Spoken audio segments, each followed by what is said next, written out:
కేసీఆర్ గారు 2.5 సంవత్సరాలలో కేవలం 4-5 సార్లు మాత్రమే కానీ అలా ఎక్కడ ఎవరికి ఏ కష్టం ఉన్నా వాళ్ళే గొంతు పెంచి పిలుస్తున్నారు. కేసీఆర్ అన్నా ఎక్కడున్నావు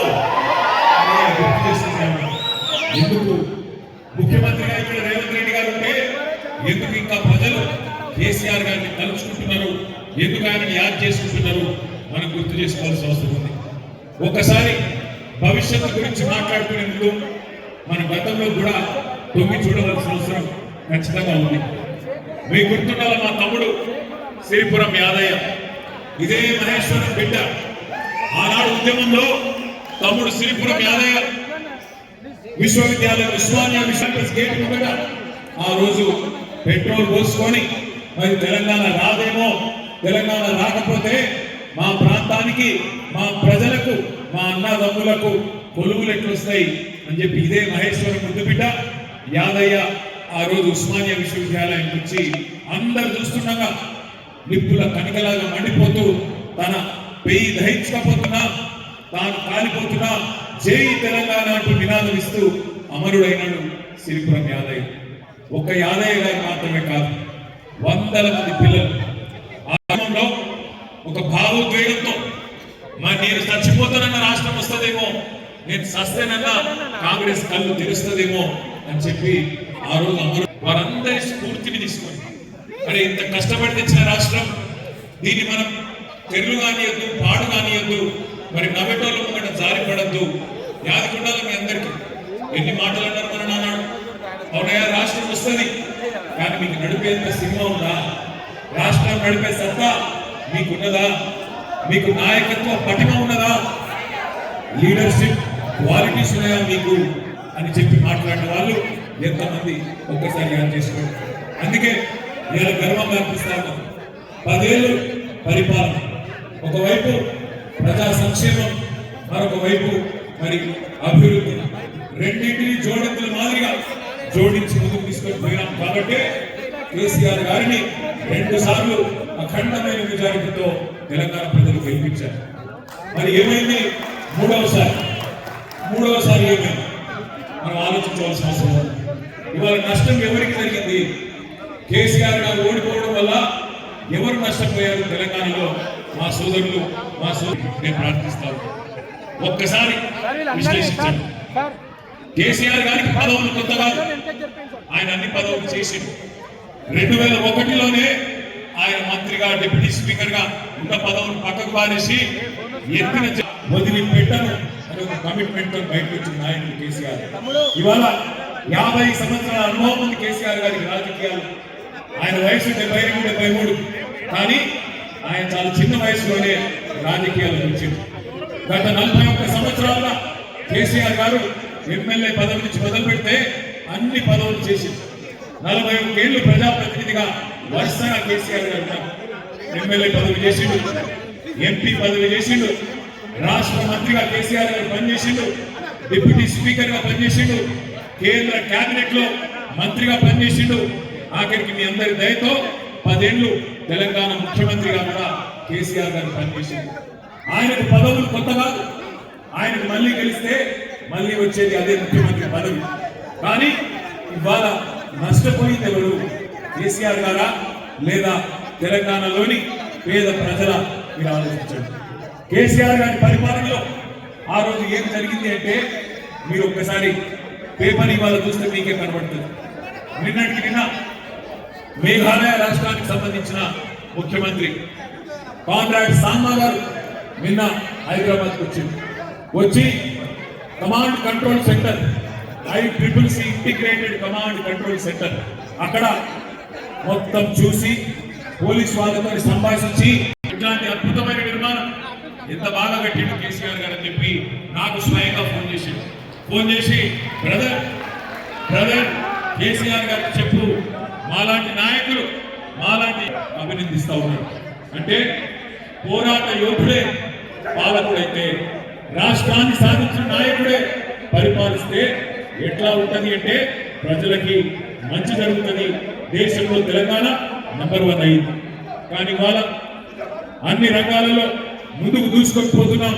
రాకెట్ వేగంతో అనుకునే టైంలో దురదృష్టవశాత్తు మళ్ళీ మన పొరపాటు గ్రహపాటు ఇవాళ ఒక తెలంగాణ ఉద్యమ ద్రోహి, తెలంగాణ వద్దన్న నాయకుడు ఇవాళ ఈ రాష్ట్రానికి ముఖ్యమంత్రి కూర్చొని ఉన్నాడు.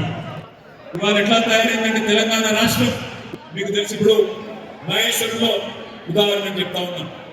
మహేశ్వరం పట్టణంలో ఒక తమిళ ఆలయం అని చెప్పి భయపడతారు, కొద్దిగా పైలంగుండాలని చెప్పి దూరం దూరం ఉంటుంది. పిచ్చోడి చేతిలో రాయి ఉంటే 10 మందికి నష్టం, కానీ పిచ్చోడి చేతిలో రాష్ట్రం ఉంటే మరి రాష్ట్రంలోని 4 కోట్ల మందికి నష్టం. ఇవాళ ఈ రాష్ట్రాన్ని పరిపాలిస్తున్నది ఎవరు? ఒక హిట్లర్ రెడ్డి. ఆయన దాన్ని చెప్తున్నాడు, నాకు హిట్లర్ ఆదర్శం, హిట్లరే నాకు ఆదర్శం అని. ఒకసారి మీరు ఆలోచన చేయండి. ఎవరైనా ఎవరయ్యా మీకు స్ఫూర్తి, ఎవరు మీకు ఇష్టమైన నాయకుడు అంటే ఒక శ్రీరామచంద్రుడు అంటారు, లేదా ఒక అంబేద్కర్ అంటారు, లేదా ఉత్తమ పరిపాలకుడు అంటే ఒక ఆయన ఆదర్శం చెప్తారు. కానీ రేవంత్ రెడ్డి గారికి ఆదర్శం ఎవరు? ఒక నరకాసుడు, ఒక రావణాసురుడు. వాళ్ళని మించి లక్షల మందిని చంపిన హిట్లరు. అంటే ఆయన పేరు రేవంత్ రెడ్డి కాదు, ఆయన పేరు ఇక్కడ నుంచి హిట్లర్ రెడ్డి. హిట్లర్ రెడ్డి ఎవరైతే ఉన్నాడో ఇవాళ మనం 10 ఏళ్ళు పటిష్టంగా నిర్మాణం చేసిన వ్యవస్థల్ని ఒక్కొక్కటిగా ఒక్కొక్క వస్తూ ఉన్నాడు. వ్యవసాయాన్ని కేసీఆర్ గారు ఈ రాష్ట్రంలో రైతులకు ఒక పండుగలా చేస్తే రేవంత్ రెడ్డి గారు అడ్డగోలు హామీలు ఇచ్చినాడు. మహేశ్వరంలో మీ అందరికి తెలుసు, ఇక్కడ కూడా కందుకూరులో కానీ మహేశ్వరంలో కానీ బ్రహ్మాండమైన రైతులు ఉన్నారు. మొత్తం అందరు రియల్ ఎస్టేట్కి ఇవ్వాలి, ఇంకా రైతులు కూడా ఉన్నారు. మరి ఆ రైతులందరికీ తెలుసు ఎన్ని మాటలు చెప్పిండు.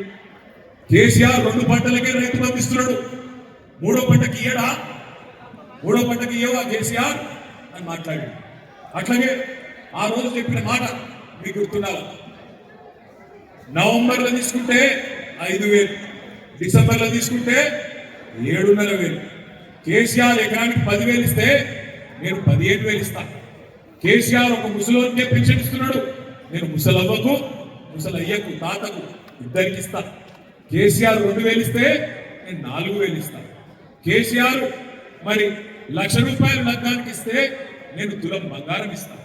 అత్తకు 4,000, కోడలకు 2,500. ఇటువంటి డైలాగులు 1 కాదు 2 కాదు 420 420 హామీలు ఇచ్చిండు. మొత్తానికి ఆగమాగం చేసి గద్దెనెక్కిండు. గద్దెనెక్కిన పాపానికి ఇవాళ రాష్ట్రంలో రైతుల పరిస్థితి ఏంటి?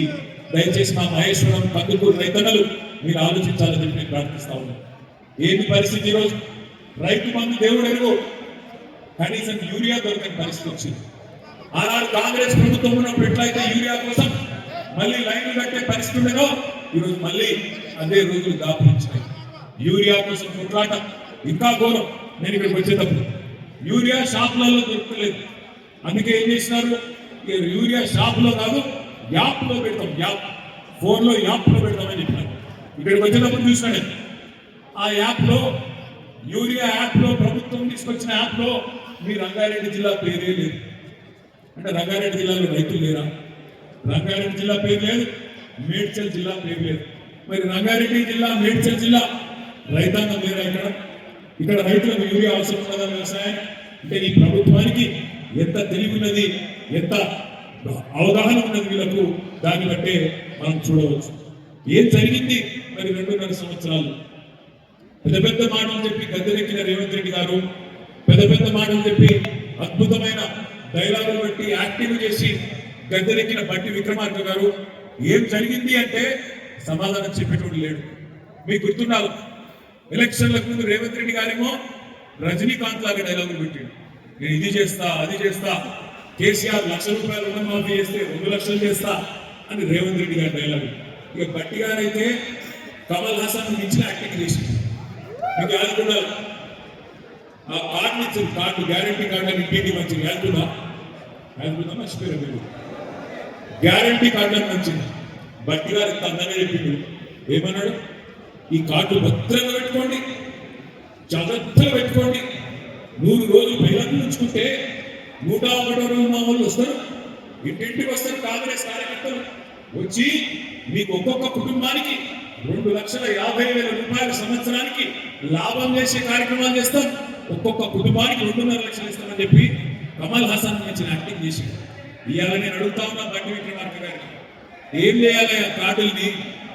గ్యారంటీ అంటివి, పైలను పెట్టుకోమంటివి, 100 రోజులు అంటివి, ఇప్పుడు ఎక్కడ పెట్టుకోవాలి కార్డులు? మరి ఏం చేసుకోవాలి నీ కార్డులు? నాలుగు టికెట్స్ పాడైనా కూడా మనకి ఆ కార్డులు, అసలు కార్డులు ఇచ్చి మోసం చేసి గద్దెనెక్కి. నేను ముఖ్యమంత్రి గారిని అడిగినా ఇంకో గట్టిగా, అయ్యా ముఖ్యమంత్రి గారు 100 రోజులు అంటివి కదా, 100 రోజుల్లోనే 5 లక్షల భరోసా కార్డు అంటివి, విద్యా భరోసా కార్డు, రైతులకు 15,000 అంటివి, తులం బంగారం అంటివి, నెలకు 2,500 అంటివి, ముసలులకు 4,000 పెన్షన్లు అంటివి, ఎస్సీ ఎస్టీలకు మొత్తం అసైన్ భూముల పట్టాలు ఇస్తానంటివి. ఏమైందయ్యా నీ 100 రోజులు అంటే? కొత్త డైలాగ్ నేర్చుకున్నాడు రేవంత్ రెడ్డి గారు. ఏమంటున్నాడు ఇప్పుడు? ఎంత కండకు జరిగిన పైలవానైనా 100 రోజుల్లోనే పిల్లలు పుట్టిస్తారా? మనకు తెలియదా? ముఖ్యమంత్రి చెప్పారు 100 రోజుల్లో పిల్లలు ఉంటారని మనకి ఎరగలేదా? మనకు లగ్గాలుగా లేదా? పిల్లలు లేదా? నేను అడుగుతున్నా ముఖ్యమంత్రి గారు, సరే 100 రోజుల్లో పిల్లలు ఉంటారు, మా కూడా 2 నెలలు ఉంటారు, 3 నెలలు ఉంటారు, ఓకే. కానీ 30 నెలలు ఉండకపోతే నేనేమని ఇవ్వాలి? మరి ఏమన్నా ఉపయోగించు కదా 3 నెలలని? ఎవడు అడిగింది నిన్ను? ఎవడు చెప్పమన్నాడు నిన్ను? ఎవడు పెద్ద పొంగనాల పుత్రుడి లెక్క అడుగుమన్నాడు? ఇవాళ వచ్చేమో 3 నెలలనే అయిపోతుందా? ఇంకొక పచ్చి అబద్ధం వేసుకున్నాడు. ఏమనంటే ఎందుకంటే ఎవడో ముఖం బాగాలేకపోతే అర్థం పలుకొట్టినాడు. ఆయన ముఖం బాగలేదు, ఎవడు అన్నాడు ఏమన్నా ముఖం గిట్లున్నదని, ఆయన కోపం వచ్చి అర్థం పలుకొట్టింది. రేవంత్ రెడ్డి గారికి పరిపాలన చాతెక్కలేదు, ఏమీకి వస్తలేదు. అరే కేసీఆర్ ఇప్పుడు కరెంటు మంచిగా ఉండే, మంచినీళ్ళు చక్కగా వస్తుండే, Rythu Bandhu tank పడుతుండే, urea tank పడుతుండే, ఎక్కడ దొరికినవారు అయ్యాను అంటే ఏమన్నా మాట్లాడితే ఒకటే డైలాగ్, మొత్తం కేసీఆర్ అప్రూపాలు చేసి పెట్టి దివాళ అయిపోయింది, మొత్తం లంకె బిల్లులు ట్యాంక్లో వచ్చినా లంకె బిల్లులో ఇల్లు ఏం చేయాలి మాట్లాడుతున్నాం. ఒక మాట మాత్రం దయచేసి మీరందరూ జాగ్రత్తగా వినాలి. ఎందుకంటే ఇది కాంగ్రెస్ వాళ్ళు చేస్తున్న ఒక దుష్ప్రచారం, అబద్ధపు విష ప్రచారం. కేసీఆర్ గారి ప్రభుత్వం 10 ఏళ్లలో చేసిన మొత్తం అప్పు రేవంత్ రెడ్డి గారేమో 8 లక్షల కోట్లు అంటాడు, బట్టి 7 లక్షల కోట్లు అంటాడు, ఇంకొక ఆయన 6 లక్షల కోట్లు అంటాడు శ్రీధర్ బాబు. అసలే పార్లమెంటులో కేంద్ర ప్రభుత్వం ఆర్బీఐ దగ్గర లెక్కలు తీసుకొని మరీ చెప్పింది. మనం అధికారంలోకి వచ్చినాడు జూన్ 2, 2014 నాడు ఈ రాష్ట్రం నెత్తి మీద ఉన్న అప్పు, తెలంగాణ రాష్ట్రం పుట్టినాడు 77,000 కోట్లు. మనం దిగిపోయినాడు ఈ రాష్ట్రం నెత్తి మీద ఉన్న 27,000 కోట్లు. అంటే మన ప్రభుత్వం 10 ఏళ్లలో చేసిన అప్పు 2,80,000 కోట్లు మాత్రమే. అంటే సంవత్సరానికి